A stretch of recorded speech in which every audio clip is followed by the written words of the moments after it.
সরকার হেলে পড়েছে, লোকের রাজ্যবাসী সেটা চোখে পড়ছে না। একটা হেলানো সরকারকে আমরা পঙ্গু হয়ে গেছে। এই কাউন্সিলররা স্কোয়ার ফুট হিসেবে থুতুগুনে টাকাটা নিতে পারছে। যে কাউন্সিলরের সাইকেল কেনার অকাত নেই, আজকে নাকি BMW মার্সিডিজ চড়ছে। প্রশাসনকে দোষ দিয়ে লাভ নেই, তখন প্রশাসন তো সরকারের অঙ্গুলি হিলনে, পুলিশ মন্ত্রীর অঙ্গুলি হিলনে প্রশাসন চলছে। কারণ নিজের লুম্পেন বাহিনী, গুন্ডা বাহিনী ছাড়া সে জীবনে কোনোদিন একটা বোধ যেটার ক্ষমতা এই সরকারের নেই। আর তো সমাজ সেবা করে এত কোটি কোটি টাকা আগে তো শুনিনি, এসব আগে তো কোনোদিন দেখিনি।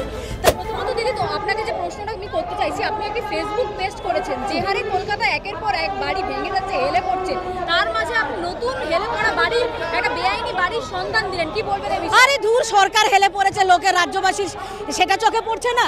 একটা হেলানো সরকারকে আমরা পঙ্গু হয়ে গেছে। সেই পঙ্গু সরকার, তার তো রাজ্যবাসীর ওপর ভরসা নেই। কারণ নিজের লুম্পেন বাহিনী, গুন্ডা বাহিনী ছাড়া সে জীবনে কোনোদিন একটা ভোট যেটার ক্ষমতা এই সরকারের নেই। আর শুধু আমি যে পোস্টটা করেছি সেই 28 নম্বর ওয়ার্ডের জগন্নাথ দত্ত লেন বলে বলছি না, 37 নম্বর ওয়ার্ড, 38 নম্বর ওয়ার্ড, প্রত্যেকটা ওয়ার্ড আমি নাম ধরে ধরে বলবো। তোমরা এসো, একটা সরু সরু রাস্তায়, সরু গলিতে কি করে 7 তলা 8 তলা হচ্ছে।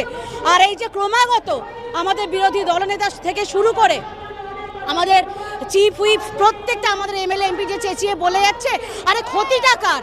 সর্বস্ব দিয়ে একটা মাথার ছাদের জন্য একটা সাধারণ মানুষ চেষ্টা করে, সব পুঁজি লাগিয়ে। এত টাকা যায় ডাউন পেমেন্টে, তারপর সারাটা জীবন 20-25 বছর EMI দিতে চলে যায়। এই চোটটা কাউন্সিলরগুলো কি করছে? জলা জমিয়ে বুঝিয়ে একটা সাধারণ মানুষ কি করে বুঝবে? তারা দেখছে একটা ঝাঁচকচকে ফ্ল্যাট, সব কিছু পেপার ওকে আছে, তারা কিনে নিচ্ছে। কিন্তু এই রাজ্যে জালি পাসপোর্ট, জালি আধার কার্ড, ভোটার কার্ড, রেশন কার্ডের মতো ওই কাগজগুলোও যে জাল, ওই CC সার্টিফিকেটগুলোও যে জাল। সত্যি কথা, আমার তোমার মতো সাধারণ মানুষের তো এটা বোঝার ক্ষমতা নেই। একটা সাধারণ মানুষকে একটা ফ্ল্যাট কিনতে গেলে প্রথমে এটা জিজ্ঞেস করে যে এটা জলা জমির ওপর কিনা, বা কোনো পুকুর বুঝিয়ে এই জায়গায় এই ফ্ল্যাটটা উঠেছে কিনা। এলাকাগুলোর কথা দাবি করলেন, সেই এলাকায় প্রশাসনের ভূমিকা কি? প্রশাসনের কোনো ভূমিকা নেই। প্রশাসনকে দোষ দিয়ে লাভ নেই, তখন প্রশাসন তো সরকারের অঙ্গুলি হিলনে, পুলিশ মন্ত্রীর অঙ্গুলি হিলনে প্রশাসন চলছে। এত বড় আমাদের যেই প্রশাসনকে স্কটল্যান্ড ইয়ার্ডের সাথে তুলনা করা হয়, আমি কিন্তু অস্বীকার করি না। সবাই কিন্তু ওই রাজীব কুমার না, সবাই বিনীত গোয়েল না, ঠিক আছে? কিছু লোক এখনো আছে বলে না, আমি তুমি হয়তো কিছুটা হলেও সেই আশা নিয়ে থানায় যাই। তাদেরকে তো দোষ দিয়ে লাভ নেই, কারণ তাদেরকে কাজ করতে দেওয়া হচ্ছে না।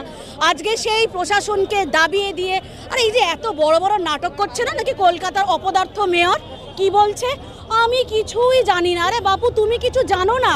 যখন মিডিয়ার মাধ্যমে জানতে পারছো, তুমি ভাঙছো। ভাঙা কি হচ্ছে? গিয়ে একটু চটলা তুলে দেওয়া চলে হচ্ছে। এটা নাকি ডেমোলিশ অর্ডার।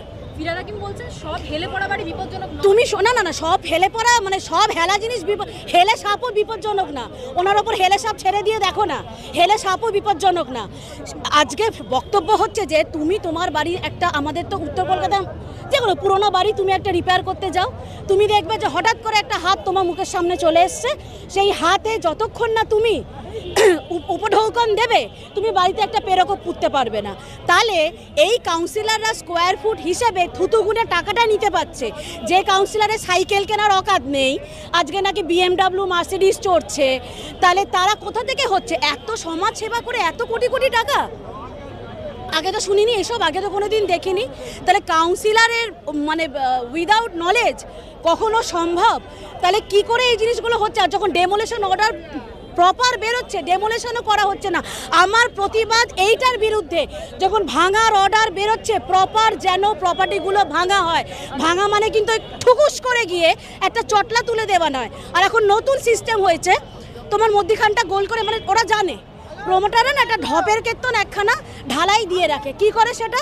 ওরা গোল করে একটা ছেদা মতো করে চলে আসে, যেটা কিন্তু পরে আবার খুব সুন্দরভাবে রিপেয়ার করা যায়।